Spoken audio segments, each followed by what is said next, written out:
All right, good evening, Professor Kirkland, Anthony Salcedo, Matthew Marquez. Hello. So, all right, sure I got that right. All right, cool. All right, so the Condorcet's paradox, you can look at it as something like a problem with something that does not have a solution, but you can have any problem like that. But what makes it a paradox is how each individual acts like an individual would. So they always have their self-interest first. But once you combine them into a group, that's when people become dysfunctional. And that's whenever their behavior isn't sensible anymore and they become irrational. It really causes problems no matter what. Like even if you have a perfect society, if you put people together, like individual people together, it'll create a problem no matter what. So one solution to this problem, our Condorcet's paradox, is to give somebody like agenda setting power. So their opinion or their choice is put first. So they're the one that puts the preference. They narrow the preferences down. All right, let's get into an example. So you can look at it in three ways. Our way we'll do it, since we're both military, what we'll do is you can either we'll drop a bomb, we'll send in the conventional army, or we'll sign a peace treaty. Okay, so there's three people in this area, and each one of them, their order is different. So me, it'll go bomb, army, treaty. You, it'll go treaty, army, bomb, and then the third person, let's say Colonel Haig, will be bomb, or not bomb. She'll go army, bomb, then treaty. So they're all different. So like the answer choices, let's say it'll be A, B, C. So mine will be A, B, C. Yours will be B, A, C, and hers will be C, B, A. And that's really what the problem is. So there's really, with that, as you can see, there's really no solution to it. Think of it like a circle. It's just because everybody's just pointing their own thing. So it's just, you just keep going around in a circle. Because if you go everybody's first choice, they're all going to have different first choices. You go everybody's second choice, they're all going to have different second choices. You put somebody's third choice, they're all going to have different third choices. So that's why there's the big problem. So with this, after you set like an agenda setting power, it's really majority rules. So the thing about this is this, like I said earlier, is it always happens when you put people in a situation where they're like consistent, or they're solely just worried about their individual interests, like just put it like that, because most of the time that doesn't happen. But in the real world, it doesn't always happen. But in this in this situation, it does. Another way to explain it is, or another way to like describe it is, to prevent it from happening. Really, the less amount of people, the less problematic it is. Yeah. And then, as you can tell with anything else, so just kind of like a graph. So if you go one box one, so that it keeps extending out. So the more people you add, obviously the harder it gets. Then the number of choices increases. So instead of being 1 to 3, if we have 9 people, it'll be 1 to 9 choices, and they'll all be different. So you can see where that becomes problematic.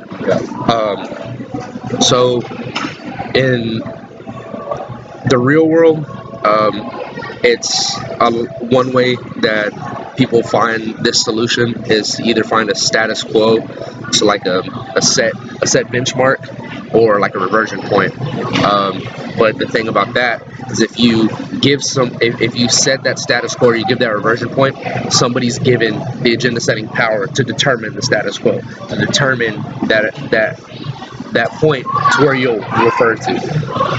So going back to like the bomb and everything. So let's say the status quo for us is every time we go to war, we drop a bomb on somebody. So if we go to the status quo, whoever set that status quo is the agenda setter. Even though it happened, let's say, 50 years ago, they're the agenda setter. So that's where the status quo goes back into it.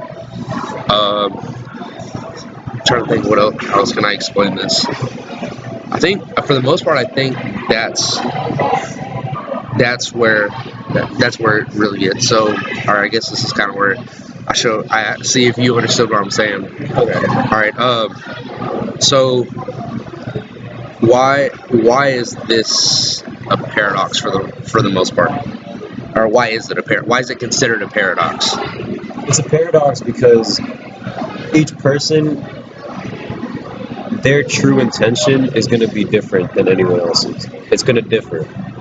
But if you put these same three people in a group, they're going to find a general consensus. And it's a paradox because one person might not want what they actually voted for, but since they're voting in a group and someone has agenda setting power, then that's what the general choice is. All right. Let's say somebody isn't given agenda setting power, then what's the problem?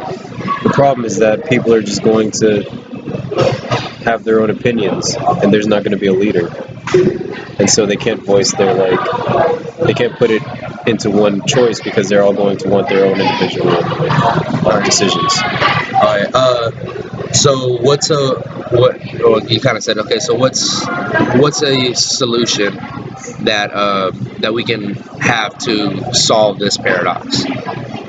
Just appoint someone to set the agenda. Just give someone slightly more power than everyone else, so that there's a goal, so that there's a plan, and so that the team, they have one choice instead of 3 or 4 multiple choices. Let's see. What else can I? All right. So give me an example. Let's use it. Come up with your own and use one that isn't the bomb that we use. So in student council, there might be 3 officers. One wants to focus on one. They're all thinking of a priority for next meeting, which is next week. One officer, he might think we need to do some community service. Another person might think we need to clean up the cafeteria. Third person might think we need to set up prom decorations. Without a leader and without someone showing what the agenda is supposed to look like, they're all going to think that they're all going to want to do something different. And someone might think that prom decorations are more important than cafeteria, which is more important than community service. And then a second officer might think community service is more important than the cafeteria, which is all more important than the prom decorations. And without anyone leading them, they're all going to choose different, more likely than not, they're going to all choose different, different priorities. But with an agenda setting person, then at least they have an agenda that they have to follow. All right. So let's say, okay, in the real world, what do we usually fall back on? What's the thing that we go to that helps us decide these problems? So we try to avoid this paradox as much as we can. Leaders. So just like the status quo. All right. Let's see. What else? What else can I ask? So we covered a example. We covered what it was, why it's a paradox, how to solve it. Does it always happen? No. Okay. If it's okay, it doesn't always. Obviously, in the real world, it doesn't always happen. Let's say if everybody was strictly focused on their own agenda with no outside influence, would it happen every time? No. Okay. All right. Actually, hold on. Actually, with that one, it would. So if everybody was completely if they were only focused on their own, they would. Because that's where I was saying it goes back into it. So let's go back to my example, the bomb.